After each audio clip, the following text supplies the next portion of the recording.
अब मर्दों में सिवाय बीमार ज़ैनुल आबिदीन के कोई और ना बचा था। यजीदी फौज के कुछ सिपाही अहले बैत मुताहरात के खेमों को आग लगाकर लूट घसोट में मसरूफ थे कि अचानक एक रुआबदार आवाज़ ने उनके कदम रोक दिए। खबरदार, मजीद आगे आने की हिम्मत न करना। ये आवाज़ नबी सल्लल्लाहु अलैहि वसल्लम की नूर नज़र नवासी शेर खुदा हज़रत अली की लख्त जिगर और खातून जन्नत फ़ातिमा ज़ुहरा की गोशे जिगर साहबजादी हज़रत ज़ैनब की थी।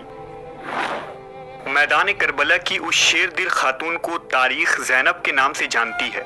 करबला के वाक़े को ज़िंदा जावेद बनाने में हज़रत ज़ैनब अलैहिस्सलाम का अहम किरदार रहा है। बीबी ज़ैनब की बेमिसाल किरदार और कुर्बानियों से तारीख़ करबला रोशन नज़र आती है।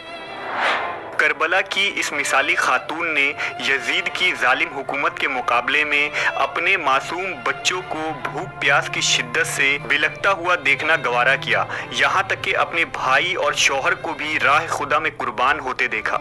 लेकिन रसूल अल्लाह सल्लल्लाहु अलैहि वसल्लम के दीन की कश्ती इंसानियत को डूबने नहीं दिया। सैयदा ज़ैनब अली और फ़ातिमा अलैहिस्सलाम की बेटी होने के साथ साथ सहाबियाए रसूल भी थीं और आपसे बहुत सारी अहादीस नकल की गई हैं। आप निहायत ही नेक सिफत, फराख दिल और मुतक़ी खातून थीं। आपने शब बेदारी और नमाज आशूरा की रातों को भी तर्क न किया था। इमाम हुसैन अलैहिस्सलाम जब मदीना से कूफा के लिए रवाना हुए तो अपनी बहन ज़ैनब बिनते अली और उनके दो साहबजादे ऊन और मोहम्मद को भी काफ़िले में शामिल कर लिया। हज़रत ज़ैनब मदीना से करबला के सहरा तक कदम ब कदम अपने भाई हुसैन के साथ रहीं। मैदान करबला में एक एक कर बीबी ज़ैनब के तमाम भाई और भतीजे शहीद हो रहे थे। सैयदा ज़ैनब एक दिलेर खातून थी। अपने और अपनी भाई के छोटे बच्चे और बच्चियों को हिम्मत दिलाती, उनका ख्याल रखती और अपने भाई और भतीजों के हक में दुआ करती। इमाम सज्जाद ज़ैनुल आबिदीन से रिवायत है कि आशूरा की रात मैं अपने वालिद के पास बैठा था और फूफी ज़ैनब हमारे पास थी। इमाम हुसैन अलैहिस्सलाम अपनी तलवार को तेज़ करते हुए ये शेर पढ़ रहे थे, ऐ दुनिया तेरी दोस्ती पर अफसोस, तुम्हारे पाने वाले इशराक और असील हैं, इनमें से कुछ साहब और तालिबे कतील हैं। बस इमाम हुसैन अलैहिस्सलाम ने इन आशार को 2-3 मरतबा पढ़ा, यहाँ तक कि मैंने आपके मकसद को जान लिया। मुझ पर गिरिया गालिब हुआ, लेकिन मैं आंसू पी गया और मैं जान गया कि मुसीबत नाजिल होने वाली है। मेरी फूफी ज़ैनब रिक़्क़त क़ल्बी की वजह से ये सुनने की ताकत ना ला सकी। जल्दी से उठी और मेरे वालिद के पास पहुंची और मुखातिब हुई, हाय मुसीबत, काश मुझे आज मौत आ जाती। आज मेरी माँ फ़ातिमा, बाप अली और भाई हसन फौत हो गए। ये सुनना था कि इमाम हुसैन ने उनकी तरफ निगाह की और फरमाया, ऐ बहन, शैतान तुझ पर गलबा हासिल ना कर ले।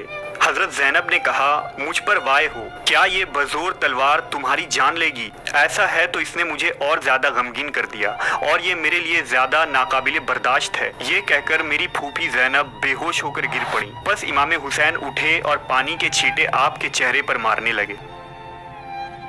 आशूरा के दिन इमाम मज़लूम हुसैन अलैहिस्सलाम मैदान जंग में उतरने के लिए खैमे से बाहर आए तो आपके अहले बैत और बच्चों के आंखों से आंसू जारी हो गए। आपकी बेटी सकीना इमाम की आगोश में आकर लिपट गई और कहने लगी, बाबा हमारे साथ रहें, हमें इस बयाबान में अकेला ना छोड़ दें। बच्ची के इस जुमले ने इमाम के दिल में इस्तराब पैदा कर दिया।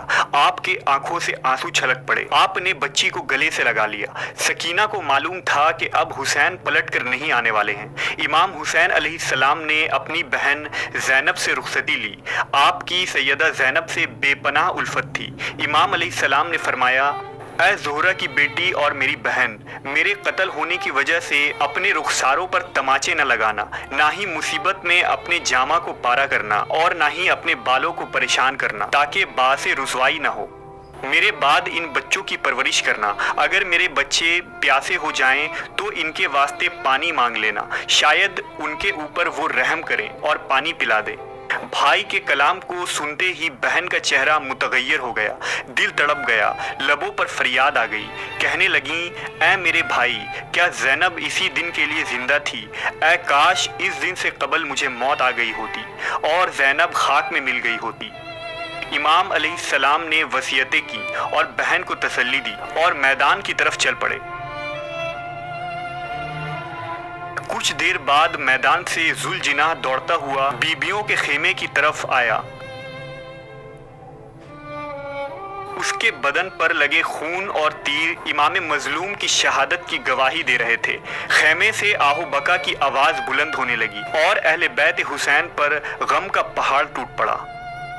बीबी ज़ैनब अलैहिस्सलाम ने शुहदाए करबला के लाशे को जब बेगोर व कफन मैदान में पड़ा देखा तो अपने जज्बात पर काबू न रख पाई और कहने लगी, ए मोहम्मद सल्लल्लाहु अलैहि वसल्लम, देखिए आपके हुसैन का खून आलूद लाशा चटियल मैदान में पड़ा है। इसका जिस्म पारा पारा कर दिया गया है। आपके घराने की लड़कियां रस्सियों में जकड़ी हुई हैं। आपकी ज़ुर्रियत कत्ल करके गर्म रेत पर बिछा दी गई है जिस पर खाक उड़ रही है। ऐ मेरे नाना, ये आपकी औलाद है जिसे जानवरों की तरह हकाया जा रहा है। यजीदी लश्कर ने बीबियों को कैद कर लिया और उन्हें पैदल कूफा ले गए। उन्हें सड़कों पर जंजीर पहनाकर चलाया गया ताकि लोग इबरत हासिल करें कि बनु उमैया के खिलाफ बगावत का क्या अंजाम होता है। जब शिम्र ने इमाम हुसैन अलैहिस्सलाम के बेटे ज़ैनुल आबिदीन को शहीद करना चाहा तो सैयदा ज़ैनब बीमार भतीजे से लिपट गई और उन्हें शहीद होने से बचा लिया।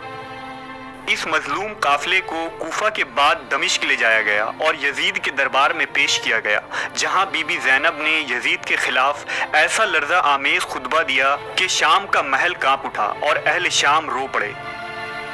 बीबी ज़ैनब वो हस्ती हैं जिनके खुतबों से करबला की तहरीक को ता क़यामत इसी शदीद जज्बे से याद रखा जाएगा जैसे वो सदियों की बात नहीं, कल ही का किस्सा हो। बीबी ज़ैनब क़ुव्वत बर्दाश्त और सब्र के आला तरीन दर्जे पर फाइज थीं। हज़रत इमाम हुसैन की शहादत के बाद आपकी 3 अहम जिम्मेदारियों का आगाज़ हुआ था जिनको आपने कमाल कामयाबी के साथ निभाया।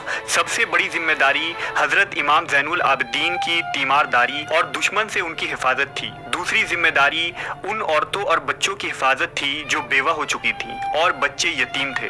तीसरी जिम्मेदारी करबला के पैगाम को दुनिया के कोने कोने तक पहुंचाना था। दम तोड़ती इंसानियत को जिंदा करने का जो इरादा हज़रत इमाम हुसैन घर से लेकर चले थे, इसको अंजाम तक किरदार और गुफ्तार के जरिया बीबी ज़ैनब ने